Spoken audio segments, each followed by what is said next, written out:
Hello, it has been a while, I'm very sorry. I did just film a completely different video about series 11, but I decided it was too serious, I was being too negative, and that's not what I want on my channel. So instead, I'm going to be doing a review, God, of the best book ever published, and that is Space Travel! Now, the story behind this nostalgia-fueled purchase is that I was on Zoom with Kieran, Ellie and Sophie. We were talking about Doctor Who books or something, and this memory suddenly sprung out of my mind of having a pop-up book with the 10th Doctor on the front of it when I was a young lass. Weirdly enough, I bought the wrong one, okay? I didn't have this one. I had the one called Time Travels, which there's a picture of in the back, which instantly sparked lots of nostalgia, and I realised I just bought a children's book I'm not even going to get any nostalgia from, but I'm going to give it a review anyway. I hope this is a fun video. It's going to be very light-hearted and not very serious, unlike that Series 11 video that is now disappeared into the ether. So, let's get started, motherfuckers. So, the first thing you see when you open this book is the Tardis and the moon, I think. Well, I think it's the moon. It might be Gallifrey.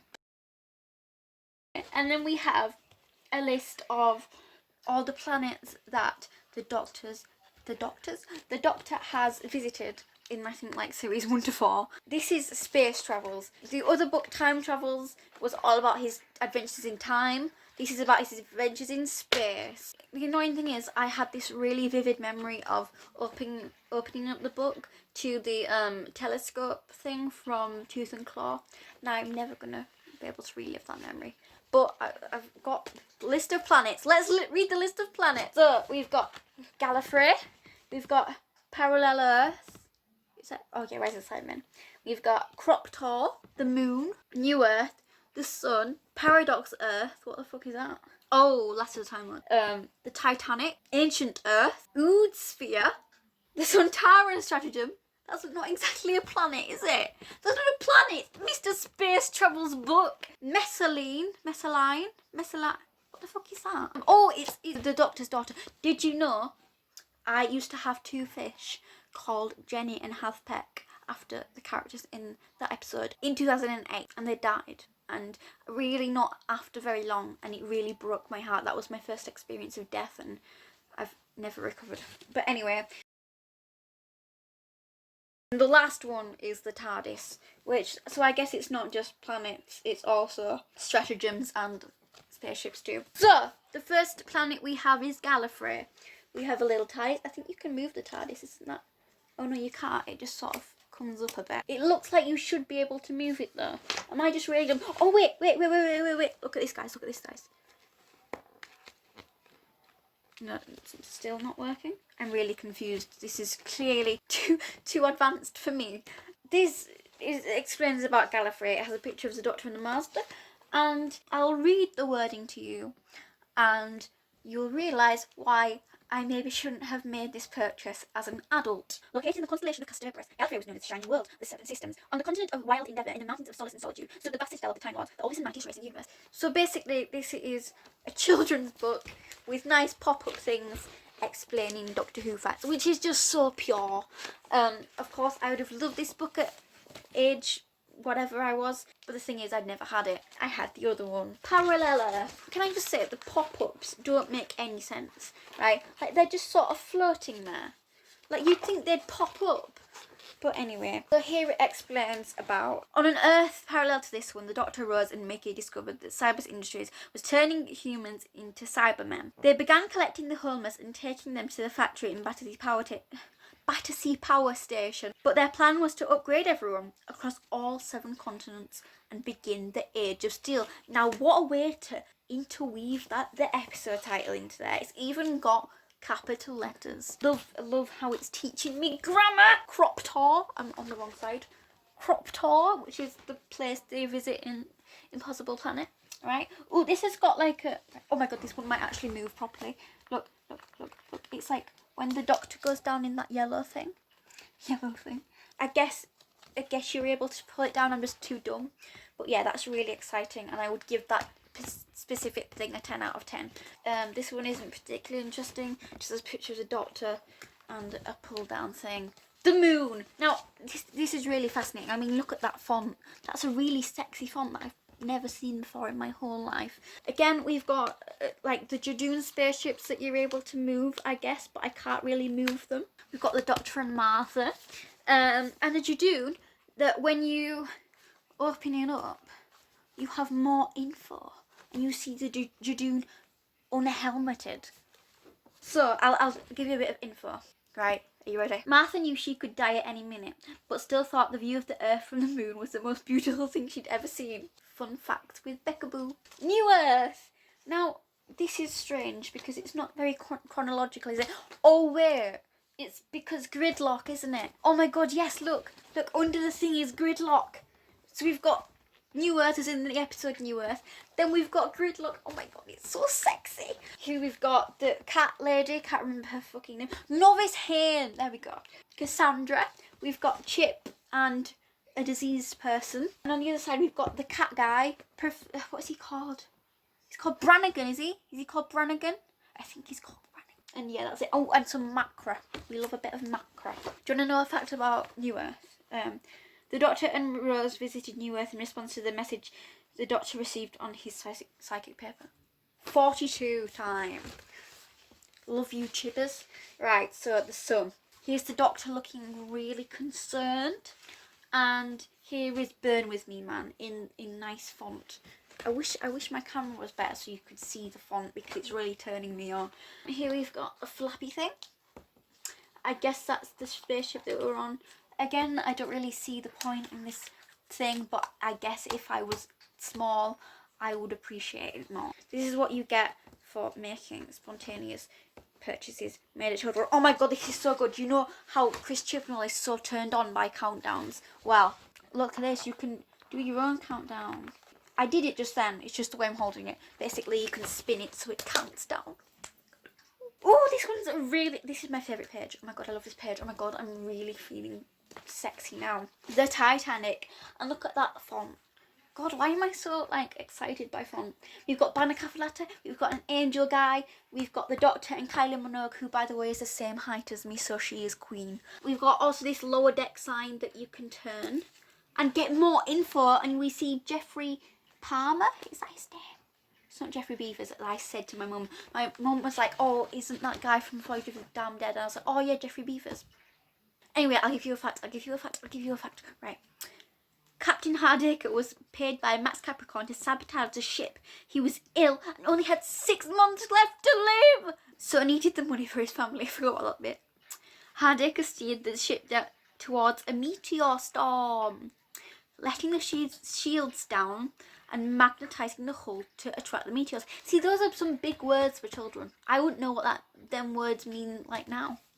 And I'm an English language student. Ancient Earth! Now that's a really, really bold choice to name 79 AD Earth. Ancient Earth. I would have never thought of that, so this is brilliant. Now their hands... Oh my god, watch this. You can move her hands. Only very slightly, but you can move her hands. You know what, when I was in school, I used to always draw the eyes on the back of my hands because of the they're not the Sisterhood of Khan. Don't say that, Mrs. Brain of Morbius Stan. They are called the Sibylline Sisterhood. Yeah, I used to want to be one of them. I clearly wanted to be in a cult. And that is, what's her name? What's her name? Why, I can't remember her name and I feel really bad. Anyway, I'm going to move on in shame. Oh, here we have something that pulls out. Oh my god, there's something that pulls out. Oh my god, it's extra facts about Ood. And also on the other side we have extra facts about Pompeii. See, that's a pyrovile, isn't it? And the Ood sphere. See, I really like this. This is reminiscent of the beginning of Planet of the Ood with the advertisement, which I think is really cool, by the way. I love some Ood pop art. Here is the bald guy who turns into an Ood. And do you want a fact? When an Ood's eyes turn red, it is being possessed and controlled by a stronger mind, aka me, because I'm clever. The Sontaran stratagem! Woo! It's Adam. Is his name Adam? Luke Rattigan. Oh shit, I'm a fake fan. Just anyone who's annoying with dark hair, I call Adam Milligan, obviously. Here we've got a sexy Sontaran. I'm not attracted to Sontaran, don't put words in my mouth. Here's a 10th Doctor looking concerned. I wish Ross was on here. Ross is so sexy. Don't you love Ross from the Sontaran stratagem? The Sontaran stratagem. The Sontaran war chant is Sontar. Now there is a fact. Moving swiftly on because my phone storage is going to die any minute. Look at this! Okay, I'm going to have to stop the video because my phone is flashing at me. Back right now. Where was I? I'm going to have to find the page I was on. Here is probably the most exciting page in the entirety of Space Travels. And that is the Tardis interior. And the caption reads, "The journey continues. The Doctor travels onwards to face new adventures and fight new battles. Alone and lonely, at least for now." Now that is really deep. I feel really quite emotional after reading that. But this is really sexy. You know, you could play with your figures in there. Let me get a figure. Oh my god, oh my god. I just got attacked by Romana and a Sontaran.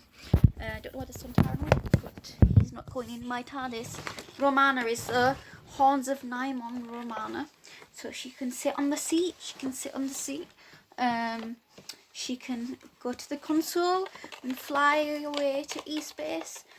And she can do some climbing frame. Where did my Sontaran go? He's gone. Oh, he's there. There we go. On with the review then. There's only one more page, and that is a TARDIS, and it also has this last little bit on the sleeve which reads, "Join the Doctor and his companions on an intergalactic journey through space in his incredible spaceship, the TARDIS. Travel across galaxies and back in time to visit the Doctor's home planet Gallifrey, discover the new alien worlds like the Oodsphere and Croptor, and uncover the mysteries of the solar system on Earth and the Moon." See, that really just does encapsulate the magic of this book in just a couple of sentences. It also has a picture of time travels, which is what I had. Didn't have space travels, but guess I'm reviewing it. My overall review is that this is a really sexy book. Oh, I haven't shown you the back. It has the Doctor Who logo, the best Doctor Who logo. That's a joke. We have a planet. Oh no, that looks like that's definitely Earth. I can see that's Earth. Also, it's the first one Earth. That was Earth too when I told you it was the Moon or Gallifrey. That is a spaceship. I think that's the one in the Impossible Planet, isn't it? If it isn't, you can't even see it, so you can't even tell me I'm wrong. And there we have a Toclafane thing. Oh my god, this was $17.99. Like, obviously it's literature gold. What is her name? Evelina. Is her name Evelina? If it is, I get points. It says it's suitable for ages 6+. I agree that it's suitable for ages 6+. I think, honestly, my real review is, of course, it's very pure. If I was 6, I would love this. I would worship it. I would read it every night before bed. I would kiss it. Hey, David. Don't tell Georgia. It's very fun. I mean, I wish we got this sort of merchandise for the current era, but, you know, it's not. I have to accept one day that it's not 2008 anymore and move on with my life. But I don't really think I can because I dye my hair rose Tyler blonde every fucking time. Announcement time. Now, this is the most exciting announcement you'll ever hear because I am going to be giving away this book for free. Absolutely free. You don't have to pay a penny. I'm going to be doing the giveaway on Twitter because I'm more familiar with Twitter and I'm a bit of like an old woman when it comes to technology.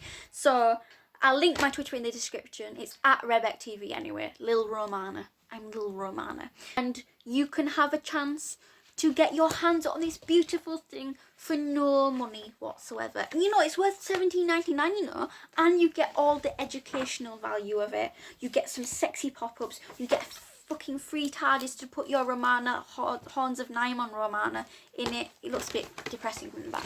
There you go.